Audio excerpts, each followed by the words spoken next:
Very good afternoon student. बेटा class start करेंगे। आज की करंट अफेयर का सेशन होगा हमारा। 5 अक्टूबर करंट अफेयर की क्लास हमारी होगी। काफी अच्छे क्वेश्चन है, सबको नोट करते हुए आपको चलना है with static points. Okay, class start करते बेटा। ये रहा आज का फर्स्ट क्वेश्चन आपके सामने। हाल ही में 2023 का भौतिकी का नोबेल पुरस्कार किसने प्रदान किया, मतलब किसको प्रदान किया गया है? Recently who has been awarded the Nobel prize in physics 2023। तो बेटा ये Anne L'Huillier, Ferenc Krausz, Pierre Agostini या फिर सभी तीनों? तो बेटा इसका आंसर क्या है? फिजिक्स का नोबेल पुरस्कार किसको दिया गया है? क्या आप ये भी मुझे बता सकते हैं वो भारतीय कौन थे, फर्स्ट इंडियन कौन थे जिनको फिजिक्स का नोबेल पुरस्कार मिला था, है ना? वो कौन थे आप बता सकते हैं मुझे? चलो मैं इसका आंसर आपको बताऊं। पहले इसमें ये तीनों के तीनों आंसर हो जाएंगे बेटा। इसमें ऑप्शन डी होगा आपका आंसर, उपयुक्त सभी। एन हुलियर ये स्वीडन की यूनिवर्सिटी में प्रोफेसर हैं, ठीक है, स्वीडन यूनिवर्सिटी से प्रोफेसर हैं। फेरेंस क्राउज ये बेटा जर्मन या जर्मनी यूनिवर्सिटी में प्रोफेसर हैं। और पियरे अगस्ट ये यूएसए से यूनिवर्सिटी से प्रोफेसर हैं, ठीक है। वैज्ञानिक है तीनों, और ये तीनों कहाँ पर कार्यरत हैं? एक तो स्वीडन में, एन हुलियर स्वीडन में, फेरेंस क्राउज जर्मनी में और पियरे अगस्टिनी यूएसए में। तीनों को ये फिजिक्स का नोबेल पुरस्कार अभी दिया गया है, मतलब घोषणा कर दी गई है, दिए जाएंगे बेटा 10 दिसंबर को, ठीक है। हर साल 10 दिसंबर को फिजिक्स का हो गया, चिकित्सा यानी मेडिसिन का हो गया, और अपना केमिस्ट्री का हो गया, लिटरेचर का हो गया, पीस का हो गया, ये सभी 6 फील्ड में जो नोबेल प्राइज हैं ये एवरी ईयर 10 दिसंबर को ये दिए जाते हैं। नोबेल पुरस्कार बेटा ये कब से स्टार्ट किए गए थे? ये नोबेल अवार्ड जो हैं ये 1901 से ये स्टार्ट हुए थे, ठीक है ना। अल्फ्रेड नोबेल की याद में 1901 से, जिन्होंने डायनामाइट की खोज की थी। तो बेटा इनकी जो घोषणा है वो अक्टूबर में कर दी जाती है, लेकिन दिए जाते हैं दिसंबर में। तो ये नोबेल पुरस्कार जो भौतिकी का है, जो कि फिजिक्स का है, ये Anne L'Huillier, Ferenc Krausz, Pierre ऑगस्टिनी तीनों को दिया गया है। बेटा क्यों दिया गया है? ये इन्होंने इलेक्ट्रॉन के लिए एक नई खोज की है, इलेक्ट्रॉन के स्टडी में एक नई खोज की है। सूक्ष्म, बहुत ही महीन सूक्ष्म किरणों की जो तरंगे होती हैं, जो वेव्स होती हैं, उनकी खोज कर ली है। सेकंड का जो सबसे छोटा हिस्सा होता है, सबसे सेकंड से भी सबसे कम समय में इन्होंने इलेक्ट्रॉन्स की स्टडी की है अभी, ठीक है। उसमें बहुत सारी चीजें इन्होंने ज्ञात की हैं जो कि बहुत ही ज़्यादा चीज़ों में काम आएंगी। अलग से अलग जो बीमारियां आजकल जो चल रही हैं उनका भी बहुत जल्दी पता लगाने में ये सहायक सिद्ध होंगी, ठीक है ना। इलेक्ट्रॉन्स की स्टडी का इन्होंने और खुलासा किया है तीनों के तीनों ने, ठीक है। तो बेटा ये एन हुलियर स्वीडन में कार्यरत हैं, और फेरेंस क्राउज जर्मनी में, और पियरे अगस्टिनी यूएसए के अंदर, ठीक है। तो इसका आंसर है ये सभी उपयुक्त तीनों। Okay, question number 2। Parul Chaudhary ने एशियाई गेम्स 2023 में कौन सा मेडल जीता है? Which medal has been won by Parul Chaudhary at the Asian game 2023? तो बेटा ये पारुल चौधरी हैं, जैसा कि आप पिक्चर में देख रहे हो, ये पारुल चौधरी लड़की, और इन्होंने अभी एशियन गेम में जीता है बेटा गोल्ड मेडल, ठीक है। ये गोल्ड मेडल किस फील्ड में जीता है? ये बेटा 5000 मीटर, 5000 मीटर की जो रेस है उसमें ये गोल्ड मेडल जीता है इन्होंने। 5000 मीटर की रेस में गोल्ड मेडल जीतने वाली भारत की महिला है पारुल चौधरी, ठीक है। तो बड़ा अच्छा ये हमारा अब की बार जो एशियन गेम है ये हमारे बड़े अच्छे चले हुए हैं। कल तक की बात मैं आपको बता रहा हूँ, 69 मेडल्स हम अब तक जीत चुके हैं, जिसमें अब की बार जो एशियन गेम है इसमें सबसे ऊपर पदक तालिका में कौन सा है? सबसे ऊपर है चाइना। हमारा भारत इसमें चौथे 5वें प्लेस पर है। हमारा जो इंडिया के अभी तक जो मेडल्स हैं वो 69 मेडल्स हैं, ठीक है ना। अभी देखते हैं, अभी काफी मेडल्स और भी आने बाकी हैं। तो पारुल चौधरी की बात करें तो पारुल चौधरी ने 5000 मीटर की रेस में गोल्ड मेडल पर निशाना लगा दिया। ये निशाना बोले तो ये मेडल जीत चुकी है रेस में, ठीक है ना। 5000 मीटर की रेस में गोल्ड मेडल जीता किसने? पारुल चौधरी ने। क्वेश्चन नंबर 3 देखिए। रकेन पेना रोड्रिग्स पहली बार भारत की यात्रा पर आई हैं, वो कौन से देश की उपराष्ट्रपति हैं?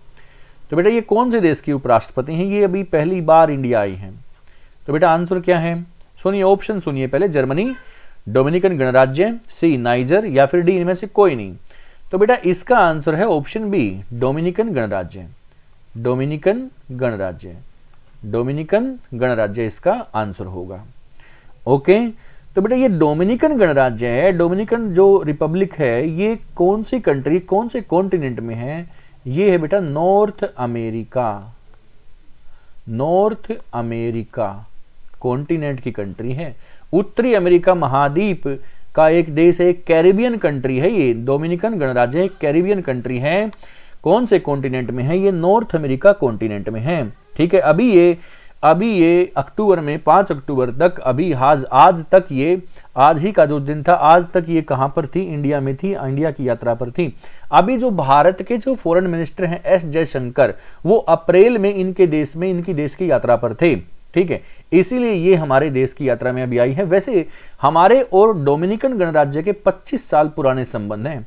हम 25 वर्षों से इनके साथ में काम कर रहे हैं। 25 वर्ष पुराने हमारे संबंध हैं। ठीक है, 25 वर्ष पुराने हमारे संबंध हैं। किससे? डोमिनिकन रिपब्लिक कंट्री से, जो कि नॉर्थ अमेरिकन कॉन्टिनेंट की एक कंट्री है। नाइजर किधर है? नाइजर है बेटा अफ्रीका कॉन्टिनेंट में। जर्मनी किधर है? जर्मनी है यूरोप के अंदर। ठीक है, चलो आगे बढ़ते हैं। क्वेश्चन नंबर 4, विश्व अंतरिक्ष सप्ताह कब से कब तक मनाया जाएगा? 2 से 8 अक्टूबर, बी 4 से 10 अक्टूबर, सी 1 से 7 अक्टूबर, या फिर डी 5 से 12 अक्टूबर। तो बेटा इसका आंसर है 4 से 10 अक्टूबर। ठीक है, 4 से 10 अक्टूबर को ये मनाया जाएगा। ये लोगों में अंतरिक्ष के प्रति जागरूकता बढ़ाई जाए, थोड़ा सा सभी इसके बारे में थोड़ा सा सोचें, है ना, स्टडी करें, इनके बारे में इंटरेस्ट बढ़ाएं अपना। तो उसके लिए ये सप्ताह, ये वीक बनाया जाता है। वर्ल्ड स्पेस वीक है ये। सुनिए, ये सबसे पहले कब मनाया गया था? कौन सा वो ईयर था? मैं आपको बताऊं।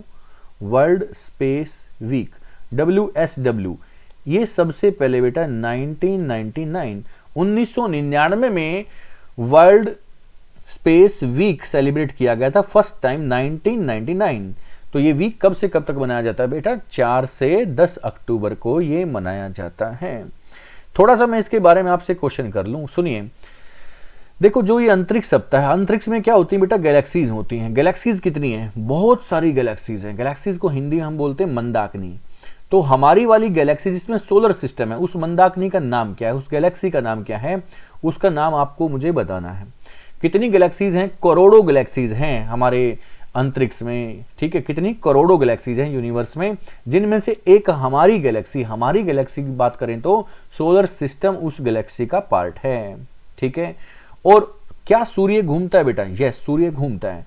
हमारी जो गैलेक्सी है उसके सेंटर के अराउंड सूर्य पूरा चक्कर लगाता है। सूर्य को पूरा एक चक्कर लगाने में 25 करोड़ वर्ष का समय लगता है। कितना समय लगता है बेटा? 25 करोड़ वर्ष का समय लगता है सूर्य को हमारी गैलेक्सी के सेंटर का एक चक्कर लगाने में।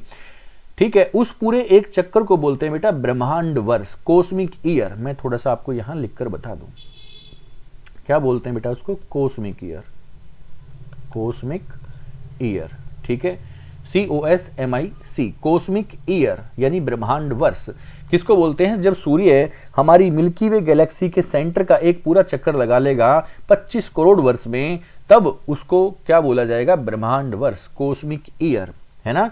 सूर्य की डायरेक्शन क्या है बेटा घूमने की? सूर्य घूमता है ईस्ट टू वेस्ट में।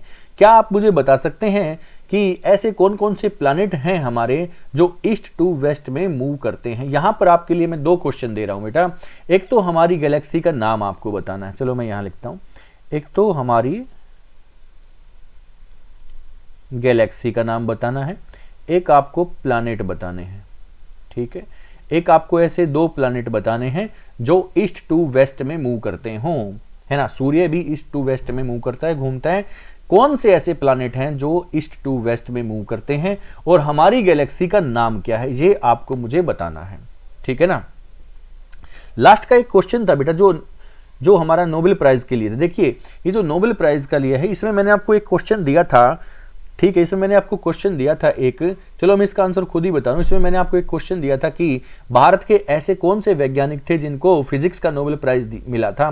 तो वो थे बेटा एस चंद्रशेखर रमन, जिनको फिजिक्स का नोबेल प्राइज दिया था 1930 में।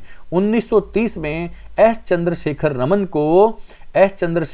को फिजिक्स का नोबेल प्राइज मिल चुका है। वो भारतीय थे। ठीक है, ये क्वेश्चन था, मैंने स्वयं ही बता दिया। अभी मैंने आपके लिए 2 क्वेश्चन यहाँ पर पूछे हैं। हमारी गैलेक्सी का नाम बता दीजिए, हमारी गैलेक्सी का नाम क्या है जिसमें सोलर सिस्टम है, और ऐसे 2 प्लैनेट कौन से हैं जो ईस्ट टू वेस्ट में मूव करते हैं, यानी कि कैसे मूव करते हैं, ईस्ट टू वेस्ट मूविंग को हम क्या बोलते हैं बेटा, क्लॉकवाइज। हम क्या बोलते हैं उसको, क्लॉकवाइज। यानी कि जो हमारी अर्थ है वो कैसे मूव करती है बेटा, वो एंटी क्लॉकवाइज मूव करती है, वेस्ट टू ईस्ट में मूव करती है। हमारी पृथ्वी कैसे घूमती है, हमारी पृथ्वी घूमती है पश्चिम से पूर्व में, वेस्ट टू ईस्ट, इसको बोलते हैं एंटी क्लॉकवाइज। ठीक है, तो आपको मुझे बताना है कौन से 2 प्लैनेट हैं जो क्लॉकवाइज चक्कर लगाते हैं।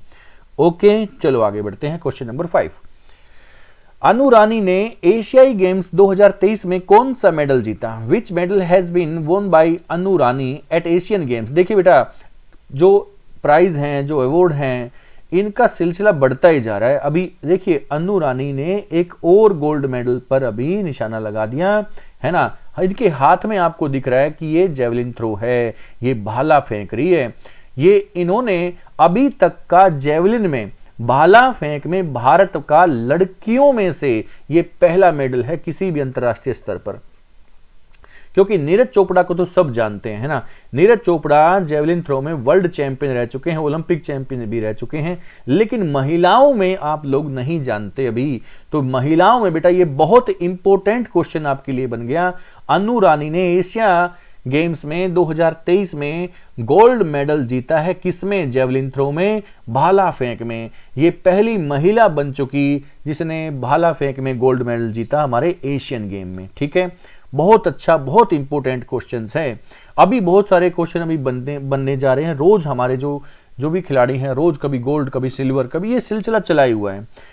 ठीक है, अभी जब पूरा एशियन गेम्स खत्म हो जाएंगे तब मैं आपको बताऊंगा एशियन गेम्स में हमने कितने टोटल मेडल जीते हैं, उसमें से हमारे गोल्ड कितने हैं, सिल्वर कितने हैं और ब्रॉन्ज कितने हैं, सबसे ज्यादा, सबसे आगे कौन सी कंट्री रही है, किसने कितने गोल्ड जीते हैं, किसने कितने टोटल मेडल्स वहां पर जीते हैं। ठीक है, पूरा एशियन गेम खत्म होने के बाद हम ये चर्चा करेंगे। ठीक है ना।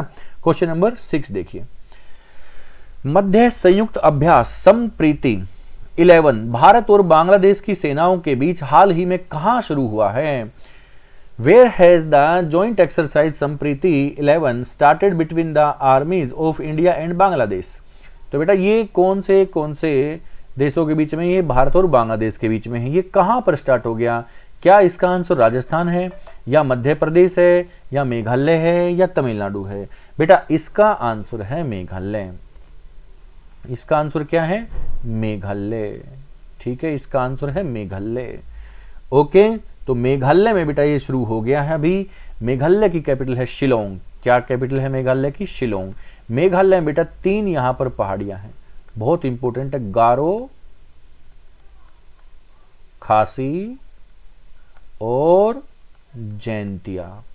गारो, खासी, जैंतिया, गारो, खासी, जैंतिया, ये 3 पहाड़ियां हैं और इन 3 पहाड़ियों की वजह से ही दुनिया में सबसे ज्यादा वर्षा मेघालय के मौसिनराम में होती, क्योंकि तीनों पहाड़ी में बादल जाके फंस जाते हैं और सारी की सारी वर्षा उन बादलों को वहीं पर करानी पड़ती, वहीं पर बादल बरस जाते हैं, बिकॉज ऑफ 3 माउंटेन, गारो, खासी, जैंतिया, है ना। वर्ल्ड हाईएस्ट रेनफॉल एरिया कौन सा? Mawsynram in Meghalaya, every year 1141 centimetre rainfall. ठीक है, दुनिया में सबसे अधिक बारिश मेघालय के मौसिनराम में होती है, क्योंकि 3 पहाड़ियों के बीच में वहां पर बादल जाकर फंस जाता है और दुनिया में सबसे ज्यादा बारिश मेघालय के मौसिनराम में होती है। बात समझ में आ गई? चलो अगला क्वेश्चन हम देखते हैं इसमें। क्वेश्चन नंबर 7, मैरीलैंड किस देश में स्थित है जहां डॉक्टर BR अंबेडकर की सबसे बड़ी प्रतिमा स्थापित की जाएगी? ये बड़ा अच्छा क्वेश्चन। देखिए, डॉक्टर भीमराव अंबेडकर, मैरीलैंड कौन से देश में है जहां पर भीमराव अंबेडकर की 19 फीट की प्रतिमा लगाई जाएगी? बेटा ये बहुत ऊंची है, वहां पर 19 फीट की प्रतिमा होगी, 19 फीट इसकी हाइट होगी। ये सबसे बड़ी प्रतिमा है भीमराव अंबेडकर की विदेश में। ठीक है, तो ये कहां पर है? ये है मैरीलैंड में। तो बेटा मैरीलैंड कौन से देश में है? मैरीलैंड है बेटा अमेरिका के अंदर। कहां पर है? अमेरिका के अंदर है मैरीलैंड। यहां पर भीमराव अंबेडकर की 19 फीट की प्रतिमा का अनावरण किया जाएगा, जो कि हमारे जो इंडियंस हैं उनके द्वारा ही और इनका जो मूर्ति है बेटा, ये इनके मूर्तिकार कौन है, ये मूर्ति तैयार कौन करेगा, इनकी मूर्ति को तैयार किया जाएगा बेटा। देखो इनकी मूर्ति को बोलते हैं स्टैच्यू ऑफ इक्वेलिटी। ये जो मूर्ति है किस नाम से जानी जाएगी बेटा, statue of equality. Statue of equality, समानता की मूर्ति, समानता की मूर्ति के नाम से इनको वहां पर लगाया जाएगा, स्टैच्यू ऑफ इक्वेलिटी। और ये मूर्तिकार कौन है, मूर्ति बनाने वाले राम सुतार। राम सुतार, ये वो आदमी है राम सुतार जिन्होंने स्टैच्यू ऑफ यूनिटी भी बनाई थी। स्टैच्यू ऑफ यूनिटी भी राम सुतार ने बनाई थी और यही वो आदमी हैं जो अभी भीमराव अंबेडकर की मूर्ति बनाएंगे। ये मूर्तिकार हैं राम सुतार। इंग्लिश में भी थोड़ा सा मैं यहां पे लिख देता हूं, राम सुतार, राम सुतार, ठीक है, राम सुतार ये मूर्तिकार हैं बेटा जो भीमराव अंबेडकर की मूर्ति वहां पर बनाएंगे। बात कर लें अमेरिका की। थोड़ा सा मैं भीमराव अंबेडकर के बारे में एक बात मैं आपको और बता दूं। भीमराव अंबेडकर जी का जन्म 14 अप्रैल 1891 में कहां पर हुआ था, मध्य प्रदेश के महू में हुआ था। मध्य प्रदेश के महू में हुआ था, ठीक है, मध्य प्रदेश महू में। इनकी डेथ कब हुई थी बेटा, इनकी डेथ हुई थी 1956 में। जब इनकी डेथ हुई ना तो दुनिया का सबसे बड़ा पुस्तकालय जो कि प्राइवेट पुस्तकालय, निजी एक लाइब्रेरी थी जो अपना निजी अपना जो अपने पास ही जो रहता है, अपना जो प्राइवेट जो लाइब्रेरी होती है, वो इतना सबसे बड़ा, दुनिया का सबसे बड़ा प्राइवेट जो लाइब्रेरी है वो इसी बंदे के पास थी। भीमराव अंबेडकर के पास दुनिया का सबसे बड़ा निजी पुस्तकालय था। जब इनकी डेथ हुई तो 50,000 से अधिक पुस्तकें थी। ये इतने ज्यादा इंटरेस्ट था इनका पढ़ने के प्रति, जहां भी जाते, जिधर भी जाते, बुक्स खरीद के लेके आते, क्योंकि इनके माइंड में एक छाप घुस गई थी, एक चीज घुस गई थी बेटा। इनके टीचर ने इनको एक बात बताई थी, क्योंकि जब ये छोटे बच्चे थे तो ना इनके साथ कोई पढ़ता था, ना कोई खेलता था और ना कोई बैठता था पास में, कोई दोस्त ही नहीं था। तो ये बड़े परेशान थे। तो एक दिन इनके जो टीचर हैं वो देखते हैं और इनके टीचर इनकी बड़ी हेल्प की। इनके टीचर ने ही इनका नाम अंबेडकर रखा था बेटा। इनका जो रियल नाम था वो था भीमराव अंबेडकर, इनके टीचर का नाम दिया हुआ है, ठीक है। इनके टीचर ने ही इनको बताया कि बेटा तुम्हारे पास पढ़ाई एक ऐसा रास्ता है, पुस्तक ही है वो जो आपको अपना दोस्त बनाएंगी और उसी पुस्तक के जरिए, उसी पढ़ाई के जरिए आप अपना ही नहीं, अपने जैसे और अपने समाज का भी उत्थान आप कर सकते हो। तो वो बात इनके मन में घर कर गई और तब से लेकर मृत्यु पर्यंत तक, जब तक ये जिंदा रहे, पढ़ाई पढ़ाई पढ़ाई और कुछ सूझता ही नहीं था इनको। इन्होंने अपना समाज इतना ऊंचा उठा दिया। ये एससी कास्ट से बिलोंग करते थे और उस समय आप जानते ही हो एससी कास्ट के साथ कितना भेदभाव हमारे देश में होता था उस टाइम पर, ठीक है ना। तो ये तो पढ़ गए बेटा। इन्होंने सोचा मैं तो पैसे भी कैसे करके मैं पढ़ लिया, लेकिन हमारे जैसे, मेरे जैसे और बच्चों का और लोगों का क्या भविष्य हो सकता है ना। इसीलिए इन्होंने इतनी पढ़ाई की, सब कुछ। उस समय के बेटा सबसे ज्यादा पढ़े लिखे जो आदमी थे वो भीमराव अंबेडकर थे। भीमराव अंबेडकर ने फिर हमारे देश का संविधान के बारे में लिख दिया, लिखवाया था किसी और से, लेकिन बनाया था हमारे देश का संविधान भीमराव अंबेडकर ने। और भीमराव अंबेडकर ही ड्राफ्ट कमेटी के हेड भी थे। प्रारूप समिति के अध्यक्ष कौन थे, हमारे भीमराव अंबेडकर थे। और देखो बेटा, भीमराव अंबेडकर ने ही पूना समझौता किया था गांधी जी के साथ in 1932। Poona pact between Gandhi and Bhimrao Ambedkar in 1932। ये पूना समझौता, पूना पैक्ट क्या था बेटा, क्योंकि 1932 में जो रैमजे मैकडोनाल्ड हैं, इंग्लैंड के जो प्राइम मिनिस्टर हैं रैमजे मैकडोनाल्ड, उन्होंने कम्युनल अवार्ड की घोषणा कर दी। कम्युनल अवार्ड बोले तो सांप्रदायिक पंचाट, जिसमें हिंदुओं से अलग किया जा रहा था, किनको, एससीओं को, एससी कास्ट को हिंदू से अलग किया जा रहा था। इसके विरोध में आ गए गांधी जी और भीमराव अंबेडकर तकरीबन वहां मान गए थे, क्योंकि ये सोच रहे थे अभी तक तो हमारा समाज दबा कुचला जाता रहा, लेकिन कम से कम अब ढंग से जी तो पाएंगे, है ना। लेकिन गांधी जी ने वहां पर बड़ा अच्छा काम किया। गांधी जी ने भीमराव अंबेडकर से बोला कि नहीं, ऐसे कैसे अलग हो सकते हैं, सब एक ही तो हैं, ये हरिजन है, ये हरि के जन है, ये हमारे में से ही हैं, हम ऐसे अलग नहीं होना चाहिए हमें।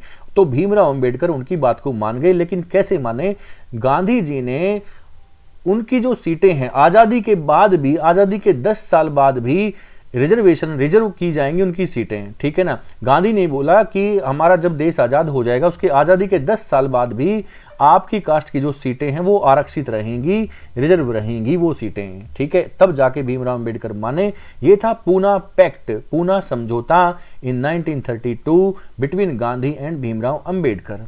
तो बेटा ये बहुत बड़े नेता थे, डबल पीएचडी थे भीमराव अंबेडकर उस टाइम के। ओके, तो इनका जन्म 14 अप्रैल को हुआ था। कहां पर? कब हुआ था? 1891 में मध्य प्रदेश के महू में हुआ था। इन्होंने जो अपनी बचपन की जो पढ़ाई थी बेटा वो महाराष्ट्र में पूरी की थी। इनकी डेथ हुई बेटा 1956 में, है ना। ये इतने बड़े नेता थे, ये नेता भी थे और एक प्रकार से ये बहुत ज्यादा पढ़े लिखे आदमी हैं। ये इतने ज्यादा प्रभावित थे, इतने ज्यादा हिंदू धर्म से इतने दुखी आ चुके थे एक प्रकार से। इन्होंने बोला मैं हिंदू पैदा जरूर हो गया, मेरे हाथ में नहीं था, लेकिन मैं हिंदू मरूंगा नहीं। ऐसा बोला जाता है कि इन्होंने बौद्धिज्म फॉलो किया था, मरने से पहले बौद्ध धर्म अपना लिया था, ठीक है। लेकिन बेटा काफी बातें जो आज के समाज में, हमारा जो समाज जो आज की दिशा में जो बच्चे चल पड़े हैं उनको नहीं मालूम कि जो कास्टिज्म है, जो वर्ण व्यवस्था है, ये हमारे किसी भी धर्म ग्रंथ में नहीं था। जैसे कि हम अपने ऋग्वेद की बात करें, जो ओल्डेस्ट है बेटा जो ऋग्वेद है, ठीक है। ऋग्वेद में कास्टिज्म वर्ण व्यवस्था बाई बर्थ नहीं है बेटा, बाई वर्क है। जो जैसा कर्म करेगा वो उसकी जाति होगी। आप पढ़ाई कर रहे हो, अच्छे पढ़े लिखे हो तो आप ब्राह्मण कहलाओगे, आप युद्ध कर रहे हो तो आप क्षत्रिय कहलाओगे, आप व्यापार कर रहे हो तो वैश्य कहलाओगे, आप नगर में साफ सफाई का काम कर रहे हो, दूसरे तीनों वर्गों की सेवा कर रहे हो तो शूद्र कहलाओगे, है ना। लेकिन वो कास्टिज्म था बेटा बाई वर्क, बाई बर्थ नहीं था। तो हमारे वेद पुराणों में कहीं पर भी कास्टिज्म के बारे में ऐसा नहीं बताया गया कि उस समय ऋग्वेदिक पीरियड में जो शूद्रों की दशा बहुत खराब थी, ऐसा नहीं था। ये बिल्कुल बेबुनियाद बात है। सनातन धर्म जैसा कोई ऐसा धर्म नहीं बेटा, उसमें सभी के प्रति, हिंदू मुस्लिम सिख ईसाई जो भी है, जो भी कास्ट है, जो भी संप्रदाय है, जो भी मजहब है, सबके प्रति बेटा एक समान भाव है, ठीक है ना। तो बहुत सारे आज के समय में बेटा बहुत सारी गलत फहमियां ये चली हुई हैं, है ना। कोई किसी धर्म में जा रहा है, कोई किसी जाति का सदस्य बन रहा है, कोई किसी धर्म का सदस्य बन रहा है, कोई बोल रहा है नहीं हम तो हिंदू नहीं है, कोई बोल रहा है हम मुस्लिम नहीं है। नहीं, सभी धर्म एक समान है। आप चाहे हिंदू हो, मुस्लिम हो, सिख हो, आप बस एक अच्छे इंसान बनने की कोशिश कीजिए। किसी धर्म में आपको कन्वर्ट होने की आवश्यकता नहीं है। कोई किसी भी धर्म का व्यक्ति है, सबके सब, कोई भी धर्म बेटा गलत बात नहीं सिखाता, ठीक है ना। सबके सब अपने आप में परिपूर्ण है, सब में अच्छी बातें हैं। सिर्फ कमी किस चीज की है? कमी है इंसानियत की। आप एक अच्छे इंसान बनो, आप बहुत अच्छे कहलाओगे, आप चाहे किसी भी धर्म के हो, ठीक है। चलो क्वेश्चन नंबर 8 देखते हैं। पश्मीना क्राफ्ट किस राज्य, किस केंद्र शासित प्रदेश से संबंधित है जिसे हाल ही में जीआई टैग दिया गया? जिसे हाल ही में जीआई टैग दिया गया बेटा, ये पश्मीना क्राफ्ट है। ये पश्मीना शॉल भी है बेटा। ये देखो, ये पश्मीना शॉल है जो ये बना रहे हैं, अभी दिखाई दे रहा है ना। तो पश्मीना बेटा ये संबंधित है जम्मू कश्मीर से। ये क्वेश्चन तो छोटी बुक में, तीसरी चौथी क्लास की बुक में आपको मिल जाए। जो भेड़ बकरियां हैं पश्मीना, जिनको बोला जाता है जम्मू कश्मीर में, तो उनकी जो ऊन होती है, उनकी जो वूल होती है, उसको पश्मीना बोला जाता है ना। तो वो कहाँ मिलती है? जम्मू और कश्मीर में मिलती है बेटा। जम्मू कश्मीर अब एक क्या हो गया? यूटी हो गया। अभी ये एक केंद्र शासित प्रदेश नहीं है, ये क्या है? यूनियन टेरिटरी है, जम्मू एंड कश्मीर। जम्मू एंड कश्मीर में नेशनल पार्क कौन कौन से हैं बेटा? जम्मू कश्मीर में नेशनल पार्क हैं डाची ग्राम, सलीम अली, किश्तवार, ये नेशनल पार्क है जम्मू कश्मीर के अंदर।